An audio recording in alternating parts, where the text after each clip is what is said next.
ये जो जनता आप यहां घुसती हुई इस वीडियो में देख रहे हैं, जो समुंदर के रास्ते चल करके स्पेन के शहरों में घुस गई है, ये मोरक्को से आए लोग हैं। संख्या इनकी 60,000 बताई जा रही है। और जो 60,000 बताई ये भीड़ है, ये जिस शहर में एंट्री की है, वो शहर 80,000 की कुल आबादी रखता है। उसमें 60,000 लोगों का समुंदर के रास्ते यूं घुस के चले आना, यह एक गहरा मानवीय संकट पैदा कर रहा है। आप इस भीड़ को अगर और करीब से देखें, तो इसमें दूर दूर तक कोई महिला नहीं, कोई बच्चा नहीं, पुरुष ही पुरुष, और वो पुरुष जो आर्मी में जाने लायक एज में हो। इस तरह का ये जो संकट उत्पन्न हुआ है, ये अपने आप में किसी युद्ध से कम नहीं है। यही कारण है कि अंतरराष्ट्रीय स्तर पर इसकी जबरदस्त चर्चाएं हो रही हैं। लोग जिस तरह से घुस रहे हैं, जिस तरह से लोग मोरक्को से स्पेन के, यानी कि यूरोप के, मतलब अफ्रीका से यूरोप के एक शहर में घुसते हुए इन लोगों की तस्वीरें अगर आप देखें, तो यह अपने आप में एक बहुत बड़ी चिंता का सबब बन रहे हैं। तस्वीरें दुनिया भर में तैर रही हैं। चर्चा मानवीय संकट की है, क्योंकि यूरोप पूरी दुनिया में बेहतर जीवन जीने के लिए जाना जाने वाला एक कॉन्टिनेंट है। यहां के मानवाधिकार कानून, अप्रवासियों के लिए जो कानून है, वो बहुत ही बाहर के लोगों को सपोर्ट करने वाले हैं। वो इंसान को मानवता के आधार पर इज्जत देने वाले हैं। आज उनके लिए उनके ही कानून इतना बड़ा गहरा मानवीय संकट पैदा कर दिए हैं। यह आज की चर्चा है। कहां से कहां की बात हो रही है? तो साथियों, मेडिटेरेनियन सी को अटलांटिक सी से जोड़ने वाली एक स्ट्रेट है जिसका नाम है जिब्राल्टर स्ट्रेट। उसके दक्षिण में है मोरक्को और उसके उत्तर में है स्पेन। दक्षिण और उत्तर की ये जो पूरी गणित आपके सामने है, इसे एक तरफ यूरोप और एक तरफ अफ्रीका कह रहे हैं। ये जिब्राल्टर स्ट्रेट के उत्तर में बसा हुआ स्पेन, या पूरा पूरा यूरोप, जिसके एक तरफ पुर्तगाल, फिर फ्रांस और फिर इटली है। यदि यहां से आप स्पेन में एंट्री कर जाते हैं, तो आपको एक साथ शेंजेन वीजा का लाभ मिलने लगता है। मतलब अगर आप स्पेन से फ्रांस जाएंगे, तो आपको बॉर्डर पर कोई नहीं पूछेगा। कारण, क्योंकि पूरा यूरोपियन यूनियन अपने आप में एक देश बन के रहना चाहता है। इसी वजह से दिक्कत यूरोप को है कि स्पेन में जो एंट्री कर गया, वो पूरे यूरोप के देशों में एंट्री कर जाएगा। इसीलिए स्पेन को सबसे ज्यादा डरावनी जगह यूरोप के लिए माना जा रहा है। मोरक्को से यहां तक की जो एंट्री है, इसका एक छोटा सा इतिहास है। और वो इतिहास ये कि मोरक्को खुद स्पेन से 1956 में आजाद हुआ है। और 1956 में आजाद हुआ मोरक्को आज 70वीं सालगिरह पर 30 जुलाई 2026 को जब स्वतंत्रता दिवस मना रहा था, तो बदले में उसने स्पेन पर ही टेक्निकली चढ़ाई कर दी। एग्जैक्ट कहां पर हुई है यह घटना? तो यह घटना असल में स्पेन की एक शहर जिसका नाम स्वेटा है, जो कि मोरक्को से ही लगा हुआ है, वहां पर हुई है। आप लोगों को घुसता हुआ जब देख रहे हैं, ये तो एक तस्वीर है। ये जो जम्बीज के तरीके से घुसी हुई भीड़ है, इसने घुस करके यहां के तमाम शॉपिंग सेंटर्स को लूटा, यहां पर रह रहे लोगों को पीटा। और जो तस्वीरें आपके सामने आ रही हैं, इन्हें देखकर आप अंदाजा लगाएं कि यहां पर पुलिस पूरी तरह से लाचार नजर आई है। ऐसे में नेशनल इमरजेंसी डिक्लेयर करने की मांग की जा रही है। 60,000 migrants from Morocco flood Spain Ceuta. EU ने इस इन्फ्लेक्स को पूरी तरह अनएक्सेप्टेबल करार दिया है। और ट्रंप ने अपने देशवासियों को यह बताया है कि अगर हम दीवार ना खींचे होते, तो जो आप मोरक्को से होता हुआ यूरोप में देख रहे हैं, वो मैक्सिको से होता हुआ अमेरिका में हो रहा था। बोले ये जो तस्वीरें आप देख रहे हैं, बाइडेन काल में, जब बाइडेन थे, तो डेमोक्रेट्स के काल में इसी तरह मैक्सिको से बढ़ बढ़ के प्रवासी अमेरिका में एंट्री किया करते थे। इलॉन मस्क ने एक फिल्म का, जिसमें जॉम्बीज किसी सिविल सोसाइटी पर हमला करते हैं, उसका वीडियो डाल करके इनका कंपैरिजन करते हुए लिखा है, wow the situation is Spain looks like crazy. इन्होंने इस पूरी घटना को करार देते हुए कहा है कि जैसे बड़ी संख्या में जॉम्बीज एंट्री कर गए हो, कुछ वैसे एंट्री कर गए हैं स्पेन के लोग। तो चलिए जानते हैं कि क्या कहानी है। और इस पूरी घटना में अब तक 41 लोगों की मौत हो चुकी है, इसलिए इस पूरी घटना को और डिटेल से जानना है। साथियों, मैं उनके साथ किया है, आप उसे अवश्य सुनिए। और इस रविवार शाम 8 बजे आप हमारे साथ में एक वेबिनार है, उसका लिंक कमेंट बॉक्स में पिन है। अगर आप उसे ज्वाइन करना चाहते हैं, तो आप उसे ज्वाइन करें। फ्री ऑफ कॉस्ट वेबिनार है। किस बात की है? अगर आपको स्टेज पर खड़ा होकर बोलने में किसी प्रकार की हिचक है, तो आप कैसे उससे काउंटर कर सकते हैं, मैं अपने अनुभव आपके साथ साझा करने जा रहा हूं। चलिए आगे बढ़े।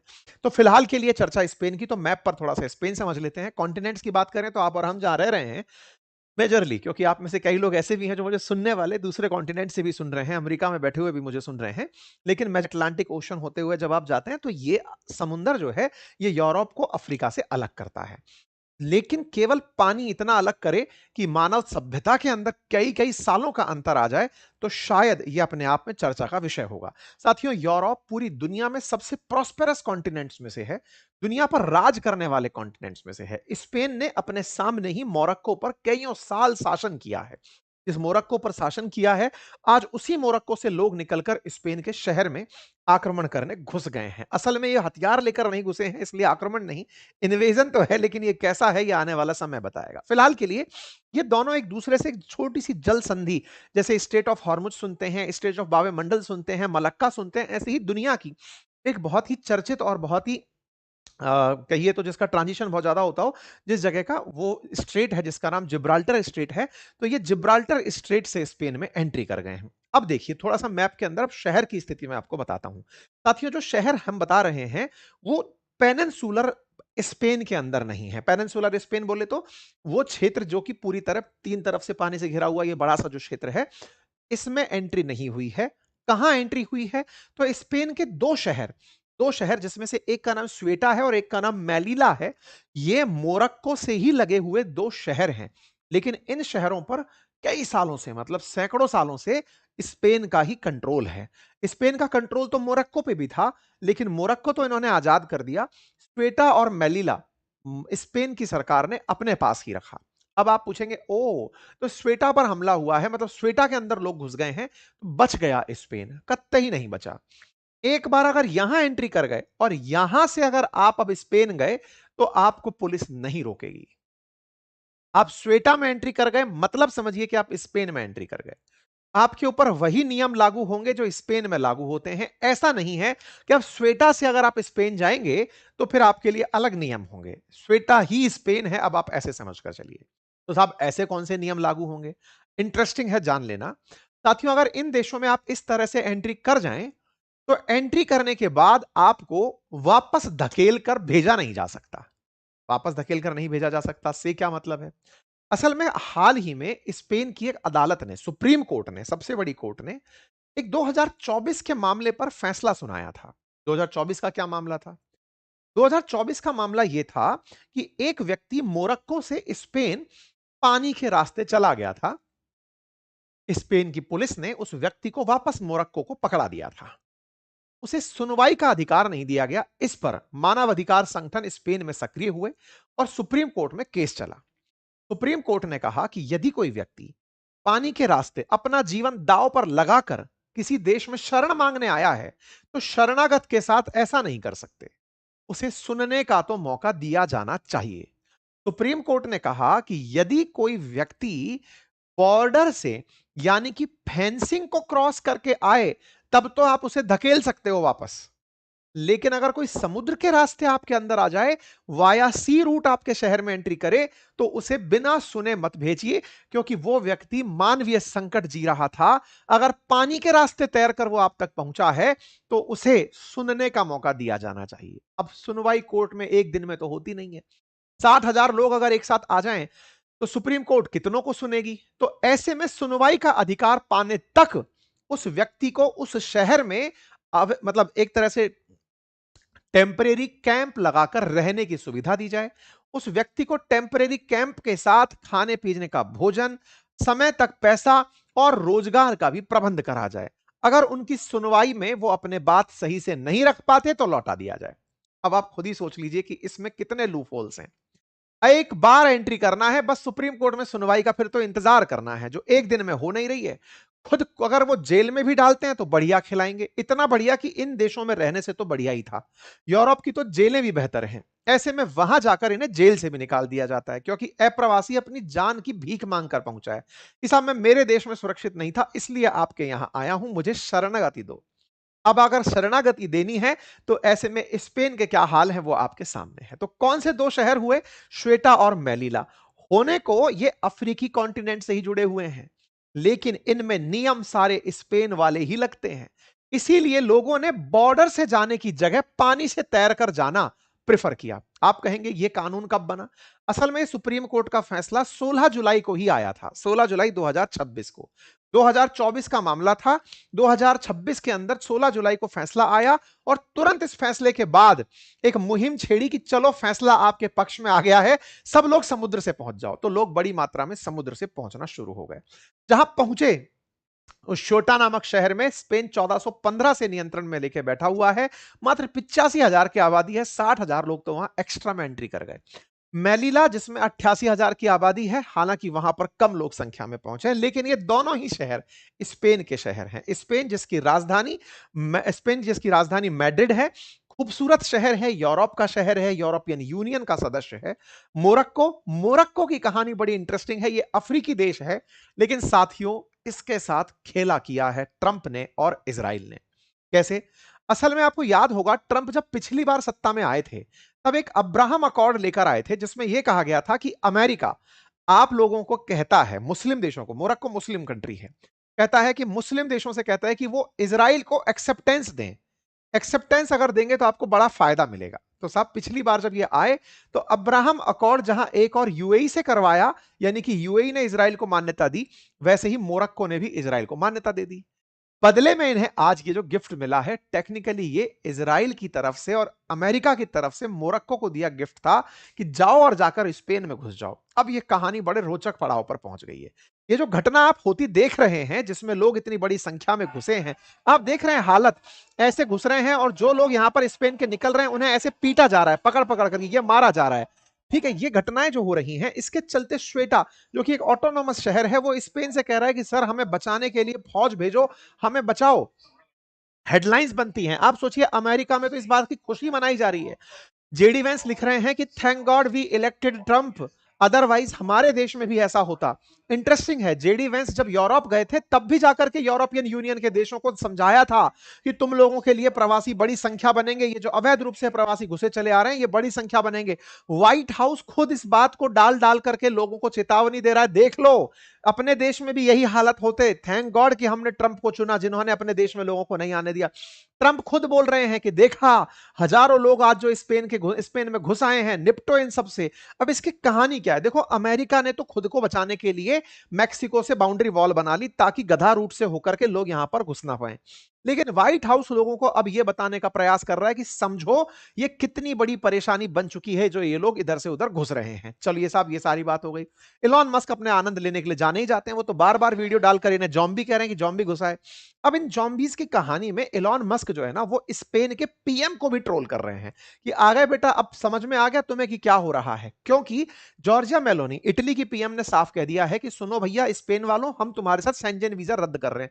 तुम्हारे बॉर्डर से अगर कोई भी हमारे अंदर आएगा तो हम उसको ठोक देंगे, रोक देंगे। तो जॉर्जिया मेलोनी ने शेंजन वीजा स्टैंड पर डाल दिया कि साहब हम नहीं मान रहे, जो भी 29 देश इसमें एंट्री करते होंगे इटली के अंदर नहीं करेंगे, सस्पेंड ही कर दिया। यहां पर दूसरी तरफ मतलब यूरोपियन यूनियन की तरफ से उर्सुला वॉन डेन ने 2 कमिश्नर नियुक्त कर दिए कि भाई इस संकट से निपटने के लिए, क्योंकि यूरोप पे संकट है, स्पेन में जो एंट्री कर गया वो सब में एंट्री करेगा फिर, क्योंकि वहां से 29 देशों में वीजा फ्री एंट्री है, सीधा घुसते चले गए। तो बोले हमने 2 कमिश्नर तैनात किए जो स्पेन की मदद करेंगे कि इस संकट से कैसे निपटना है। यहां पर जो तस्वीरें आ रही हैं इलीगल माइग्रेंट्स की, आप सोचो शहरों में कैसे लोग घूम रहे हैं, घुस गए हैं, एंट्री कर गए, हजारों प्रवासी एक साथ घुसे हैं। मतलब आप समझिए कि अफ्रीका की गरीबी से निकलते हुए यूरोप की अच्छी जिंदगी जीने के लिए यहां पर एक बार में एंट्री मार गए। कहानी मैंने आपको पूरी तरह बता दी, क्योंकि इन्होंने पानी का रास्ता अपनाया, क्योंकि बॉर्डर से अगर एंट्री करोगे तो अलाउड नहीं है, पानी से एंट्री करोगे तो अलाउड है। भाई साहब सेलिब्रेशन बनाया है, घुसने वालों ने घुस करके एक तरह से जैसे उन्हें स्वर्ग का द्वार मिल गया हो, ऐसे रील्स निकल कर आ रही हैं इलीगल माइग्रेंट्स की, जो इस बॉर्डर की जगह पानी से घुसते हुए अंदर घुसे हैं। देखो कुछ लोग तो तैरते हुए जब समुद्र से पहुंचे तो अपना वो लाइव वीडियो बनाकर पहुंचे कि लो जी भाई हम जा रहे हैं। उन्हें पता था कि स्पेन की पुलिस कुछ नहीं करेगी। ये 2024 का मामला था, जिसके चलते मामला हुआ जब मोरक्को से एक अल्जीरियाई नागरिक घुस गया था स्पेन में। तो वहां की जो अदालत थी ना, उस अदालत का, स्पेन की अदालत का जो फैसला था, उसी को भुनाते हुए मानव तस्करों ने यह सारा काम किया। इंटरेस्टिंग बात पता है क्या है? मोरक्को ने बकायदा ट्रकों में भर भर करके इन प्रवासियों को बॉर्डर तक पहुंचाया है, समुद्र के किनारे तक, कि सुनो यहां से तैर के जाओ, कोई नहीं रोकेगा, क्योंकि सीमा से गए तो आपको पकड़ लिया जाएगा, पानी से जाओगे तो सुप्रीम कोर्ट का आदेश है कि स्पेन कुछ नहीं करेगा। मतलब सोचो, स्पेन का न्याय जो है ना, वो स्पेन के लिए मुसीबत बन गया।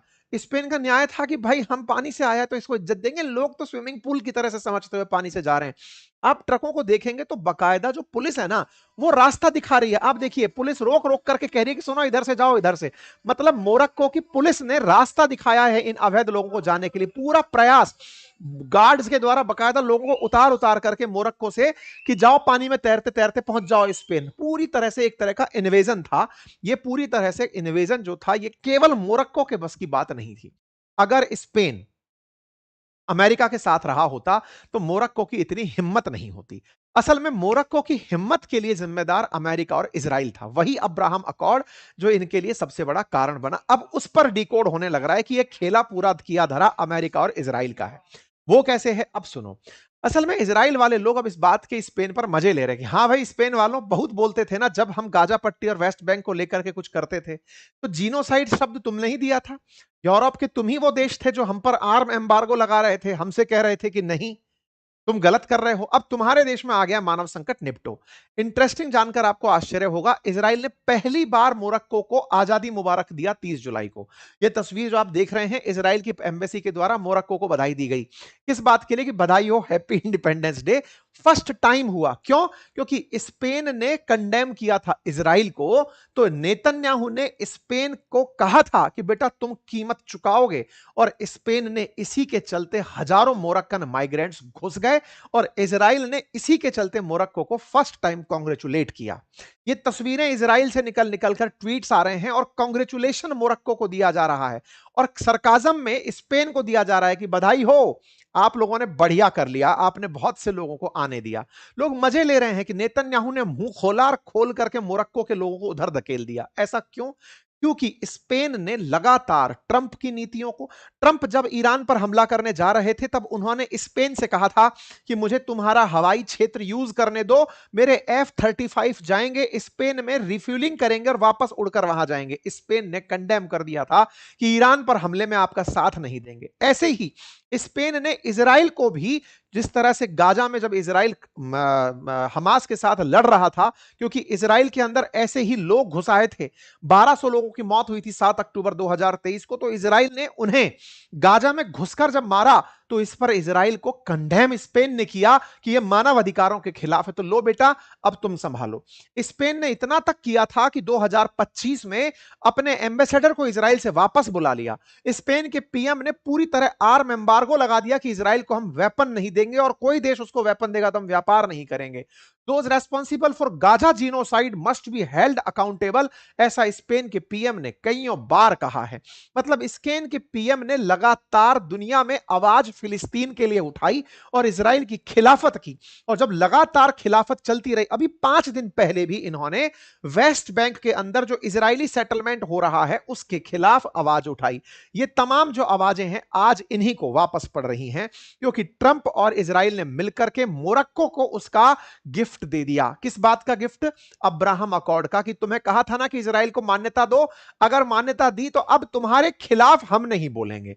हुआ यह है साथियों कि आज यूरोपियन यूनियन में 5 लाख से अधिक देश, 5 लाख से अधिक अप्रवासी तो स्पेन में घुसे हुए हैं, 5 लाख के आसपास जर्मनी में, फ्रांस में लगभग 2.5 लाख। प्रवासियों की संख्या लगातार बढ़ती जा रही है, और यही कारण है कि जब पिछले साल जेडी वेंस यूरोप आए थे तब यूरोपियंस को कहा था कि तुम लोग नहीं समझ रहे हो, तुम्हारे यहां पर इमिग्रेशन एक बड़ी दिक्कत बन चुका है, तुम्हारे यहां पर ये जो फ्रीडम ऑफ स्पीच है और ये जबरदस्ती का जो माइग्रेशन तुम लोगों ने आने दिया है, ये तुम्हारे लिए बड़ी दिक्कत बनेगा। और ट्रंप बार बार कहते आए कि अनकंट्रोल्ड माइग्रेशन, तुम अपने यहां पर कहते हो कि हमारे यहां के मानवाधिकार अच्छे हैं, एक दिन पूरा यूरोप खत्म हो जाएगा।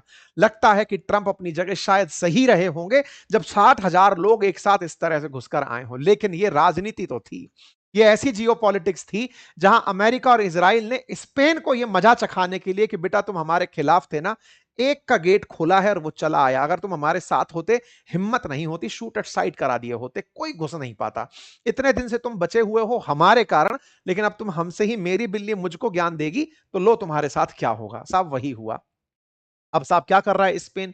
स्पेन ने लगातार ये सारे प्रयास किए हैं कि इस शहर से लोगों को वापस भेजा जाए मोरक्को से बातचीत करके। कोर्ट से खुद निपट लिया जाएगा। पुलिस को बोला जा रहा है कि भाई धकेलो इन लोगों को वापस श्वेटा से, और इनसे कहा जा रहा है कि मेनलैंड में तो आने ही मत देना और यहां से उठा उठाकर वापस भेजो। तो भाई साहब इन लोगों ने लगातार अपनी तरफ से लोगों को धकेलना वापस से शुरू कर दिया है और कोर्ट की कोई बात नहीं मानी है। टेक्निकली जो देश न्यायपालिका के लिए कहा करता था कि हम न्यायपालिका को सर्वोपरि मानते हैं, वही देश आज इनको बिना न्यायपालिका की बात सुने उठा उठाकर वापस मोरक्को से बातचीत करके भेज रहा है। और इसीलिए बार बार स्पेन दुनिया भर को बता रहा है कि almost everyone who entered Ceuta yesterday has now return to Morocco. बोले हमने अधिकांश लोगों को वापस भेज दिया है, हमने सेना भेज दी है, सेना जाकर के यहां से लोगों को फिर से धकेल रही है और लौटा रही है, जो भी है। लेकिन स्पेन ने जो आज देखा वो उसके लिए एक बड़ा लेसन बन चुका है। आपको क्या लगता है, क्या ये लेसन अपने आप में पूरी दुनिया के लिए एक मानवीय संकट है? क्या आपको लगता है कि आने वाले समय में यूरोप में